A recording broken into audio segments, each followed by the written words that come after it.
Thokozani bogogo nomkhulu igama Vusi Mabunda. Umhlaba uMabunda umuhla kacala umuntu ubheka bonke abamcalayo. Igojana lamanzi uvusi umuzo vusi imizi yamanye amadoda. Namhlanje bogogo nomkhulu siphethe indaba ebucayi. Kodwa masiqale la le ingoma yeza TV mangabe usanda kusijoyina ngicela laba basebangaka subscribe basubscribe ngiyacela. Laba sebasubscribe ile ngithanda ukubonga kakhulu kini. Nalabo abangaka subscribe kodwa ababukayo lama video abashare nabafowabo nabo sister bogogo nomkhulu. Namhlanje sikhuluma ngendaba ethu kuba bucayi. Kahle le ndaba esukela lapha yana ku Gogo Bathini Mbatha isalukazi sendoda.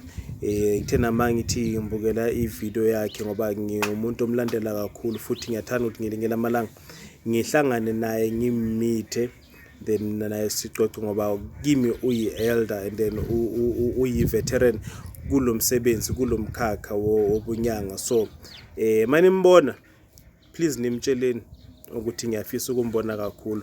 Nawe gogo salukazi sendoda makuba uyibhekile le video cela ukuthi nawe wazi ukuthi ngiyafisa ukuhlangana nawe. Ngiyathemba ukuthi ngelinye lamalanga sizohlangana mina nawe ungiluleke ungisize la ungakwazi ukuthi ungisize khona. So le video le ebowukhuluma ngayo noma mhlambe salukazi sendoda besikhuluma ngaso le ngayo le video i-video ethi start all over again. So ngoba nami ngiye ngabuya kule on the 15th it was my birthday. On the 15th of July it was my birthday. So manje nami ithe ukungithinta kancane ngoba ngithena ngiyabuka isimo engaphansi kwaso manje kube isimo sokuthi asijabulisi neze. For abanye abantu ngeke bajabule uma mhlambe bazithola bakulesi simo engikuso. So mhlambe monga mamele kahle into engichazayo ngichaza ukuthi yabona mawukhula umuntu unamaphupho unezifiso unezinto ozidingayo elifeini and then kuhamba izinto zakho zonke zimosheke ngenxa yesimo sedlozi. So mina ngikhule ngibangwa idlozi kakhulu.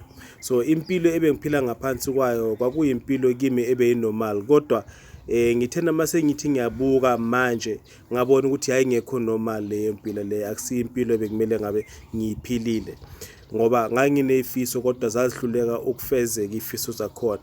Ube netalent ube nesiphiwo kodwa sihluleke ukuya somewhere.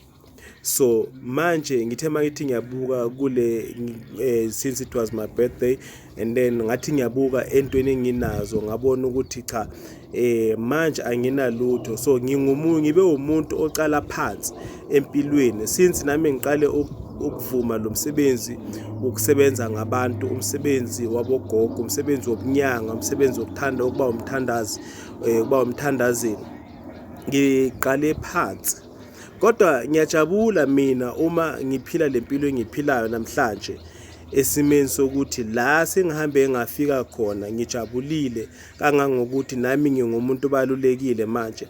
Yebo nganginezifiso ezikhona esayidini, ifiso zokuba umlingisi mhlambe ngibe ku entertainment industry maybe ngiact nami ngenze nezinye izinto kodwa zange lokho kwenzeke.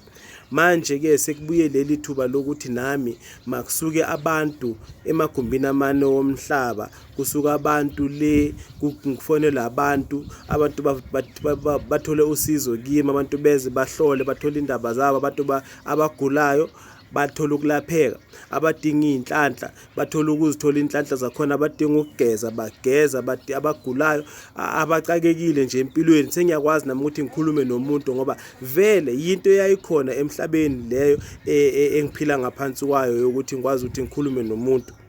Manje ke nami ngifuna ukugqizelela kuloko ugogo uBathini Mbatha ake awakhuluma ngako ukuthi ungasabi ukuqala phansi. Kodwa ngoba manje uma umuntu wesimo sedlozi umuntu obalekela umsebenzi wabantu abadala kuye kufike lapho ukuthi izinto zihambe bese ziyalahleka khona zonke izinto zakho. Kuyaphela umsebenzi uyaphela umshado, thathwa izindlu kuthathwe imoto. bese ke ugcine wena sowuzibona ukuthi cha kumele ukuthi manje ngicale phansi impilo seyinjani sekumele ngihambe ngiyothwasa sekumele ngivume umsebenzi ngoba manje awusena choice kodwa manje izinto zizoyenzeka yabona uma ungavuma umsebenzi izinto zizoba right vuma uqala phansi mawumuntu ngoba lempilo oyiphilayo uthola ukuthi impilo ehlukile kuna lempilo le ebekumele ngabe uyayiphila ngoba idlozi liya register uma uzalwa idlozi liyaba nama plans liyakupha yonke into oyidingayo emhlabeni then maliceda bese lithathe yonke into bese lifune yona lokhu ekufunwa yilo ke manje sifuna umsebenzi wakhe then kumele ukuthi ucale phansi uyokwenza njani. Kubalekile kakhulu ukuthi uzimamele umamele nabantu ukuthi bathini not ukuthi umuntu oyi-one abantu ngoba sebakhulumile abantu abaningi ukuthi uma umuntu kuyomela ukuthi umamele ukuthi uzeleni lapha emhlabeni yini lento oyizele la emhlabeni ngoba uzothola ukuthi lempilo oyiphilayo akuyona impilo ebekumele ngabe uyayiphila namhlanje mhlambe ngabe uphila impilo engcono mhlambe ngabe uphila impilo manje usiza abantu ngoba manje wena uyahlupheka namhlanje uthi wena ufuna ukukwenza lokho kuyokumela ukuthi ngelinye lamalanga uqale phansi ngoba manje omunye umuntu uzothi ingane nginawo umuzi ingane nginawo umfazi nginawo abantwana ingane ngiyasebenza ingane nginebhizinisi kodwa manje idlozi leli nithi lifuna ini cha ngeke ngikwenze lokho lizokuthatha konke lokho kuyophela mase kuphela kuyomela ukuthi uqale phansi so nami ngibheke lokho bogogo nomkhulu ukuthi ngihambile ngahamba kwaze wafika la ngikhona ngihlupheka ngihlushwa yiso isimo sedlozi kodwa bengingazi manje sengiqale phansi nami sengiqale phansi la nami bengacabanga khona ukuthi ngingaze ngizibone ngikhona ngilapho namhlanje kodwa ngiyakhuphuka ngiyaphezulu kancane ngomusa kaNkulunkulu nangomusa wamathonga. Bengithanda nje ukugcizelela kakhulu bogogo nomkhulu kule ndaba kagogo uGogo Bathini Mbatha. Ngiyabonga kakhulu. Banimbona cela nimtshele nje ukuthi ngiyafisa kakhulu ukuhlangana naye ngelinye lamalanga. Inkosi sibusise, inkosi sigcine size sihlangane sidibane thokozana.